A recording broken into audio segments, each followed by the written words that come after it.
একটু পিঙ্ক, একটু ফ্লোরাল আর অনেকটা ভালোবাসা দিয়ে তৈরি আজকের এই পিঙ্ক থিম কেকটা।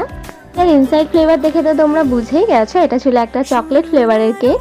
এই অর্ডারটা করেছিল একটা বোন, তার বোনের বার্থডের জন্য। এটা ছিল আমার 30 তারিখের অর্ডার, আর এটা ছিল বোনটার ফার্স্ট টাইম অর্ডার।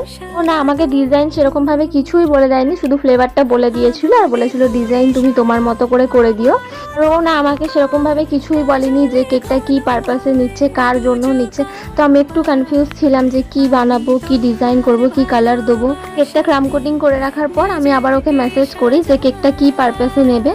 এখনও আবার বললো যে বার্থডে। তো আমি আবার জিজ্ঞাসা করলাম যে হাজবেন্ডের, বললো যে না বোনের। আসলে কি বলো তো, কি পারপাসে নিচ্ছে আর কার জন্য নিচ্ছে এটা জানা থাকলে না কেকটা ডেকোরেশন করতে খুব সুবিধা হয়। বিশেষ করে মানে এটা জানা থাকলে যে একটা ছেলের জন্য নিচ্ছে না একটা মেয়ের জন্য নিচ্ছে। কারণ এই কেকটা যদি একটা ছেলের জন্য নিত তখন কিন্তু এই ডিজাইনটা মানাতো না। হ্যাঁ, কিছু কিছু কেকের ডেকোরেশন আছে যেগুলো ছেলে মেয়ে দুজনেরই মানে বার্থডেতে ভালো লাগে, কিন্তু কিছু কিছু এমনও ডিজাইন আছে যেগুলো আলাদাভাবে শুধু মেয়েদের জন্য করা হয় বা আলাদাভাবে শুধু ছেলেদের জন্য করা হয়।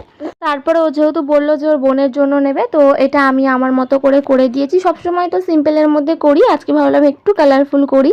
এটাও সিম্পলের মধ্যেই ছিল, খুব বেশি ছিল না, কিন্তু একটু পাতাগুলো করে দিয়েছি, বেশ ভালো লাগছিল দেখতে। আর এটা ছিল কেকের ফাইনাল লুক। টাটা।